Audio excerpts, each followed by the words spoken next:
Let's start with the brain, because when it comes to OCD, everything begins up there. Have you ever caught yourself wondering, why can't I just stop these thoughts? That's not because you're weak. It's because OCD is deeply connected to how the brain functions, especially in areas like the amygdala, which processes fear, the basal ganglia, which manages habits, and the orbitofrontal cortex, which handles decision-making. In people with OCD, the brain's alarm system is often in overdrive. Imagine a smoke detector that keeps going off even when there's no fire. That's kind of what OCD feels like. You know something's wrong, but the system won't let you ignore it. This constant false alarm can be exhausting. Cognitive behavioral therapy, or CBT, helps retrain that alarm system. Through structured sessions, CBT teaches you how to recognize obsessive thoughts, challenge them, and replace compulsive behaviors with healthier responses. It breaks the loop. Instead of running from anxiety, CBT teaches you to face it gently, gradually, and with support. This process actually changes the brain, a phenomenon called neuroplasticity.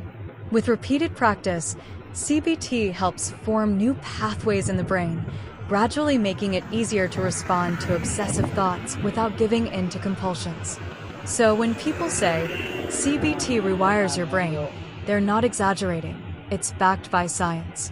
And perhaps most importantly, it's something you build step by step, at your own pace, with no need to rush. Ever wondered how your brain actually changes during therapy?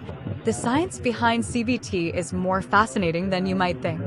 OCD doesn't look the same for everyone. Some people might obsessively wash their hands, while others get stuck on intrusive, unwanted thoughts. That's why CBT isn't a one-size-fits-all approach. It adapts based on your specific struggles. Let's look at a few types. Contamination OCD. CBT helps challenge the belief that certain objects or people are dangerous. You'll gradually face feared items while learning that nothing bad happens when you resist the urge to clean excessively. It's not just exposure, it's empowerment. Checking OCD. If you find yourself checking the stove 5 times or rereading the same text repeatedly, CBT uses behavioral experiments to reduce the anxiety linked with uncertainty. It gently helps you learn that the world doesn't collapse when you stop checking.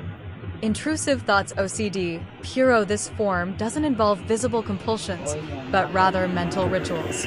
CBT focuses on identifying mental loops and reducing avoidance behaviors.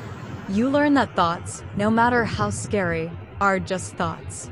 Symmetry and order OCD. CBT helps you tolerate imperfections, like having a pen slightly out of place, and recognize that discomfort doesn't equal danger.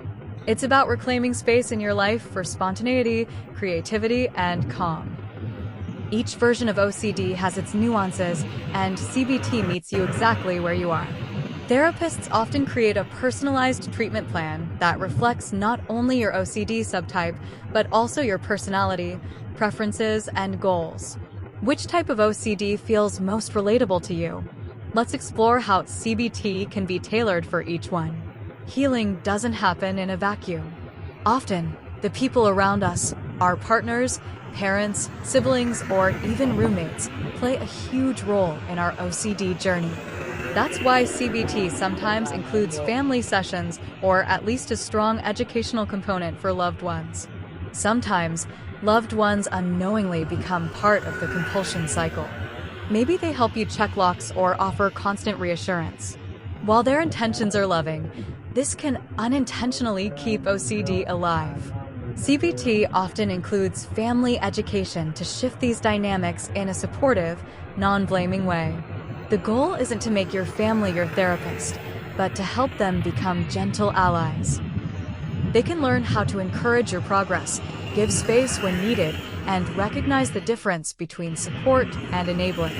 When families understand OCD better, the home becomes a safe and stable environment for recovery.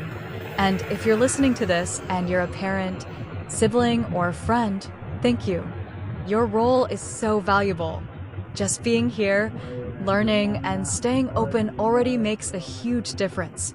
Have you ever felt misunderstood by those closest to you? Let's talk about how they can become your biggest allies. CBT isn't just for adults, it's highly effective for children and teens too. Of course, the approach is a little different. Therapists often use metaphors, games, drawings, and rewards to make therapy feel safe and engaging. Children don't always have the vocabulary adults do, so play becomes their language in therapy. Parents usually take part in the sessions, especially for younger kids. They're taught how to respond to compulsions with calm, consistent support. It's less about correcting the child and more about modeling brave, steady responses. Teens, on the other hand, benefit from having their voice heard and gaining tools that foster independence. They're often eager for control over their own healing, and CBT gives them that sense of empowerment. What's really special is seeing how quickly young minds can adapt. Children are naturally neuroplastic, which means they can respond to CBT very well, especially when it's delivered with patience and warmth. And every victory, whether it's touching a doorknob or skipping a ritual, is celebrated like the triumph it is. What if your child shows signs of OCD? Don't panic, there are gentle and proven ways to help. Let's be honest, CBT is powerful, but for some people, therapy alone isn't enough. That's where medication comes in, especially SSRIs, selective serotonin reuptake inhibitors, like fluoxetine or sertraline. Medications can take the edge off the anxiety, allowing you to engage more fully in CBT. It's not about choosing one or the other. Often, the best results come from combining both. And if you're worried about stigma, please know, choosing medication is not a sign of weakness. It's a sign of commitment to your healing. Therapists and psychiatrists often collaborate, so your treatment plan can be customized and monitored closely. As always, decisions around medication should be made with a qualified professional who knows your unique story. If you're someone who's hesitant about meds, that's okay too. A good provider will talk you through the options without pressure. Your comfort and consent are always the priority. Is therapy enough? Or do meds play a role too? Let's break the stigma and unpack this topic together. Relapse can feel discouraging, especially if you thought you'd already beaten OCD. But here's the truth, relapse doesn't mean failure. It means you're human. CBT doesn't promise a life without intrusive thoughts. What it offers is a new relationship with those thoughts. When they come back, you'll be better equipped to face them not with fear, but with skills. Think of it like training for a marathon. Just because you miss a few days of running doesn't mean you've lost your strength. It just means it's time to return to the routine. Sometimes a booster session with a therapist helps. Other times, it's about returning to your CBT tools, exposure exercises, thought tracking, or mindful acceptance. You haven't gone backward. You're just on a longer journey than you expected. Progress is never linear, and healing doesn't follow a neat schedule. Trigger line: have you ever felt like you're going backwards? You're not alone, and it doesn't mean you're failing. While CBT is the gold standard for OCD, it's not the only therapeutic approach. Others like ACT, acceptance and commitment therapy, and DBT, dialectical behavior therapy, also offer helpful tools. ACT, for instance, focuses on accepting thoughts without judgment and committing to values-driven action. DBT blends mindfulness with emotion regulation. These approaches can be especially helpful if OCD overlaps with other conditions like depression, anxiety, or trauma. The beauty of therapy today is flexibility. Many therapists blend techniques, giving you a personalized path to healing. CBT may be the backbone, but it's okay to explore what works for you. It's also important to note that some people resonate more with mindfulness, while others prefer a more logical or cognitive structure. That's valid. Your therapy should feel like a good fit, like a team working with you, not against you. CBT isn't the only approach, so how does it compare to others? Let's see what works best for different needs. There's something incredibly powerful about hearing from others who've walked a similar path. Like Sarah, who used to spend 4 hours a day checking locks. Through CBT, she learned to face uncertainty, and now her evenings are filled with peace, not panic. Or Jake, who battled intrusive violent thoughts and thought he was a monster.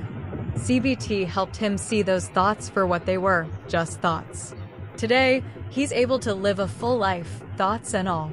And Mia, a teenager who feared contamination so deeply, she avoided her friends. Now she's back in school, laughing and building memories, all thanks to the patient, steady work of CBT. Hearing these stories reminds us that healing is possible. It doesn't mean things are perfect. It just means there's hope, strength, and progress, and that you're not alone. Real stories, real struggle, real hope. Get inspired by people who've walked this road before you. Disclaimer: this content is meant for informational and educational purposes only. I am not a licensed mental health professional. If you or someone you love is experiencing symptoms of OCD or any other mental health condition, please consult a qualified therapist or medical professional. You deserve the support and guidance of someone trained to help you heal.